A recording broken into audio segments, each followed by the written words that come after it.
քաղաքացիները օրինակ պարզ ահազանգեր են հնչեցնում, առանց իրենց փինի հաստատման վարկ է ձևակերպվել։ Բանկը մտահոգված է արդյոք, որ այսքան խոցելի է այսպես անվտանգային համակարգ կա։ Առավել ևս ես կարող եմ ձեզ երկրորդել եւ ասել, որ ոչ միայն մտահոգված ենք մենք, ընդհանրապես ստեղծարարությունների թեման, զարգացումը եւ թափը, այն ծավալները, որ սա հավաքում է, ամբողջ աշխարհում է նկատելի։ Ոչ միայն մեր տարածաշրջանում կամ մեր երկրում կամ մեր բանկի մասշտաբով։ Բնականաբար, արդեն ամիսներ է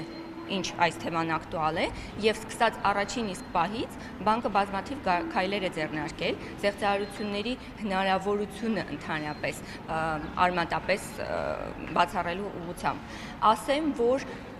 դեռևս մինչ ստեղծարարությունների սկսվելն էլ, ինչպես եւ կարգն է, բանկում ներդրված է եղել երկքայլ նույնականացման համակարգ, որը ինքնին բացառում է որևէ ստեղծարարություն։ Այսինքն տեխնիկապես հնարավոր չի իրականացնել ստեղծարարություն, եթե հաճախորդը, ասում եմ, եթե հաճախորդը չի տրամադրում իր անձնական տվյալները, որոնք են քարտի համարը կամ հաշվի համարը, քարտի վրայի թվերը, եռանիշ անվտանգության կոդը, որը քարտի հետևում է գրվում։ Նայեք, այստեղ քաղաքացիներ կան, որոնք պնդում են, որ իրենք չեն տրամադրել եւ օրինակ հենց ներսում գտնվող ավանդից վարկ է ձևակերպվել։ Ասեմ, մինչ այսօր եղած բոլոր դեպքերը հատիկ առ հատիկ քննվել են բանկի անվտանգության համակարգի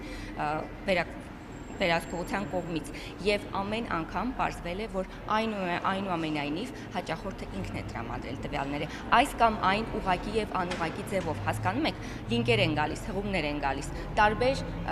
հասցեներից, որոնք որ դժվար է իրականում առաջին հայացքից անմիջապես իդենտիֆիկացնել, որ իրականը չի։ Օրինակ պետք է մասնագետ լինել, որ կարողանա տարբերակել բանկից եկել լինքը, պարզապես պետք է ուշադիր լինել։ Անգամ եթե դուք ուշադիր չեք, եկել է հղումը, լրացնում եք ձեր տվյալները, մեկ անգամ պետք է հարց տալ, արդյոք պետք է իմ քարտի հետևի եռանիշ թիվը այստեղ լրացնել։ Եթե ես եմ օրինակ կատարում, եթե ինձ են օրինակ կատարում փոխանցում կամ դեպքերը տարբեր կարող են լինել։ Բայց նույնիսկ այդ դեպքերի համար էլի բանկում երրորդ շերտ անվտանգության համակարգն է այսօր տեղադրված, որը ենթադրում է ոչ թե երկքայլ նույնականացում, այլ եռաքայլ նույնական։ Արդեն մի քանի ամիս է ինչ ներմուծվել է, եւ ես կարող եմ վստահաբար ասել, որ այդ երրորդ եռաշերտից հետո որևէ ստեղծարարության դեպք Արչին բանկում չի եղել։ Մեր հաճախորդների հետ ամեն դեպքում չի եղել։ Բայց նորից եմ ասում, կարող է լինել, եթե հաճախորդը ինքն է տրամադրում իր տվյալները։ Ամեն դեպքում զիջումներ հնարավոր են, խնդրահարույց այս ձևակերպումների հետ կապված հաշվի առնելով, որ այո, հնարավոր է, որ նաև բանկի բացթողման հետևանք է։ Իրականում ախր բանկի բացթողումը չէ, հենց դա եմ ուզում ասել։ Բանկի բացթողման հետևանքով ավանդը եղել է ձեր բանկում հենց բանկի ավանդից վարկ է ձևակերպվել։ Դա արդեն խնդիր է։ Տեսեք, հիմա մենք այդպես է նկարագրում ենք քեյսը։ Քաղաքացու մոտ չի եղել ավանդը հենց եղել է բանկում։ Հասկանալի է, որ բանկում է եղել, բայց քաղաքացու ավանդին հասանելիություն ունի միայն քաղաքացին։ Նույնիսկ եթե այդ ավանդը մեր բանկում է, ավանդի գումարին եւ այդ գումարի հետ կատարվող տարբեր ֆինանսական գործարքներին հասանելիություն ունի միայն քաղաքացին։ Պնդում է, որ ինքը մի քանի անգամ զանգել է ձեր տեխնիկական բաժնին, գուցե հենց այդ քաղաքացուն հրավիրենք, թող ասի, որ զանգահարել է ձեզ եւ քայլեր չեն ձեռնարկվել ըստ անհրաժեշտության։ Մի քանի ժամվա ընթացքում այսպես ասեմ, ինքը կարող է դիմել բանկին։ Մեզ պետք է մանրամասն ինֆորմացիա։ Այսպես բանավոր 1-2 բառով երբ որ ասում ենք, բազմաթիվ կարևոր մանրուքներ կան, որոնք կարող են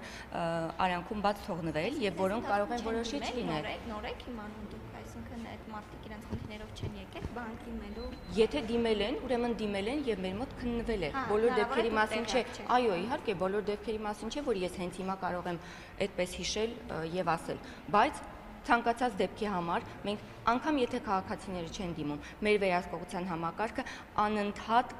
մոնիտորինգի մեջ է։ Անընդհատ նայում է արդյոք կասկածելի գործարքներ են տեղի ունենում թե ոչ։ Եթե հանկարծ որևէ կասկած է առաջանում, գործարքը կասեցվում է եւ այլն։ Այս ամեն ինչը ներդրված եւ աշխատող անխափան աշխատող համակարգ է։ Եղավ, շնորհակալություն դեր տեսակետի համար։ Դե ինչպես։